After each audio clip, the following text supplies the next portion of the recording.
또 반대로 삼성 지배구조의 핵심은 의외로 간단해졌습니다. 안녕하세요. 안녕하세요. 네, 안녕하십니까.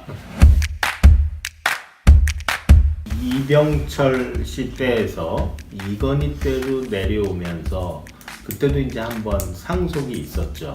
그때 물려받으면서 그 구조를 짠 사람이 이제 보통 이학수 전 삼성 부회장이다 이렇게 알려져 있고요. 그 이학수 부회장이 짠 구조의 핵심은 남의 돈으로 전자를 지배하자 그거였어요.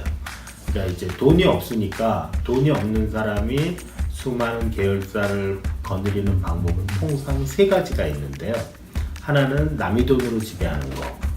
이제 금융 계열사는 남의 돈을 많이 받으니까 그 돈을 이용해서 고객 돈으로 회사를 지배하는 거. 그게 이제 대표적인 데가 삼성이고요. 그 다음에 뺑글뺑글 돌아가는 순환출자로 지배하자. 그게 이제 현대차고요. 그 다음에 피라미드를 만들어서 지배하자. 그게 이제 SK 같은 것이거든요. 그렇게 이제 세 가지 방법이 있었는데 당국의 규제가 점점 강화되면서 그 중에 유일하게 남은 골목은 지주회사 제도다. 근데 이제 삼성은 지주회사 제도로 가는데 어려움이 있었어요. 그게 뭐냐면 삼성은 한쪽에는 삼성생명이라는 금융자본이 있고 또 한쪽에는 삼성전자라는 산업자본이 있는데 두 개를 다 가지고 싶은 거예요. 근데 지주회사 체제로 가려면 둘 중에 하나만 가져야 되거든요. 그래서 한때는 정부한테 압력을 넣어가지고 두 개 다 가질 수 있게 해달라. 그게 이제 소위 말하는 이제 중간 금융 지주회사라는 거였거든요. 그래서 지주회사 하나를 얹어가지고 이 지주회사는 양쪽 산업자본 지주회사와 금융자본 지주회사를 다 같이 지배할 수 있게 해주자. 나를 위해서.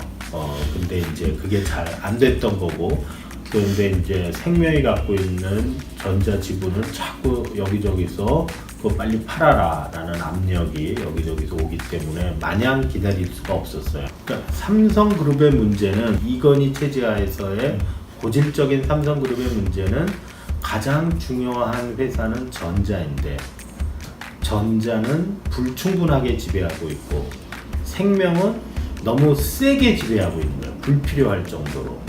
왜냐하면 생명은 누가 지배하고 있냐면 이건희 회장 개인이 금융실명제 위반하고 하면서 실명전환 해가지고 자랑스럽게 20% 제1대 주주가 됐죠. 그 다음에 에버랜드 또는 이제 제일모직이 또 19% 거의 20% 둘이 합쳐서 거의 40%예요. 그럼 뭐 금융회사를 40% 지배한다는 건 뭐 아주 콘크리트로 지배한다는 뜻이거든요. 그래서 거기서는 지배력이 좀 과해요. 근데 정작 전자는 회사 큰 걸로만 보면 물산 4%, 생명이 뭐 그러니까 오르락내리락하지만 7%, 8%, 딴 거랑 합쳐서 10% 뭐 하더라도 그런 정도거든요. 그러니까 전자는 너무 취약한 거예요. 그래서 어떻게 물산 또는 생명의 힘을 조금 약화시키면서 그걸로 최대한 전자 지분을 확보할 것인가. 그것이 이제 전체적인 승계구도의 가장 핵심이거든요. 첫 번째로 시도한 게 물산이 가지고 있는 4%를 헐값으로 하자. 그게 합병 전에 가장 중요한 일이었어요. 왜냐하면 이재용은 물산 주식이 하나도 없었거든요. 사실상. 전자를 가장 싸게 가지고 오는 게 전자의 주식을 갖고 있는 회사를 갖고 오는 거예요. 전자를 팔게 되면 그거 다 시가로 이렇게 사야 되잖아요. 그게 이제 합병이었고 합병이 끝난 후의 모습은 지배권은 더 희석이 됐어요. 내 스스로 전자 4% 갖고 있고 내 바로 직속 부하인 삼성생명이 뭐 충분히 가지고 있으니까 이제는 훨씬 행복해졌죠.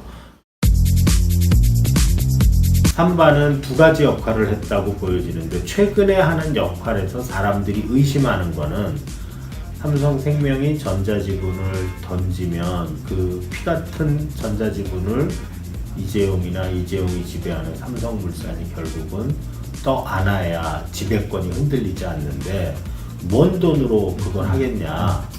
개인 돈은 없고 그러면 이제 결국 물산이 어디선가 돈을 마련을 해야 되는데 물산이 돈을 마련하는 한 가지 방법이 물산이 지배하고 있는 삼성 바이오로직스 가치를 최대한 부풀려서 그걸 가지고 이제 어떻게 돈을 조달을 해서 전자 주식을 사들이는 그런 거를 고민하고 있지 않을까.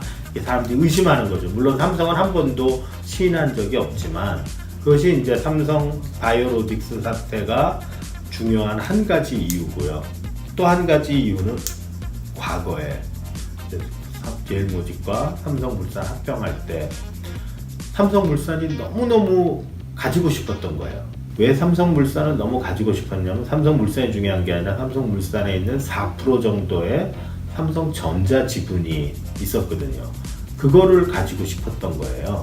그런데 줄 거는 없고 줄 거를 억지로 가치 있게 보이게 화장을 했다. 이런 이제 의심을 받는 거예요. 그게 뭐냐면 제일모직 나는 뭐 별거 없지만 내가 가지고 있는 이 에버랜드 땅 이거 되게 소중한 거다.